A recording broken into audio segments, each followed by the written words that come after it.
How to find game and app notifications settings on Facebook mobile. Hello guys, in today's video I'm gonna show you how to find game and app notification settings on Facebook mobile. First thing, go to Facebook and click these three lines here in the top corner and go down until you find settings and privacy. Click on it and then click settings, and now just go down until you find this one, apps and websites. Click on it, and as you see here you can find game and app notifications.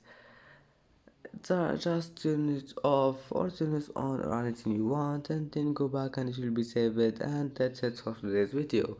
If you like this video, please don't forget like and don't forget subscribe, and see you in the next video.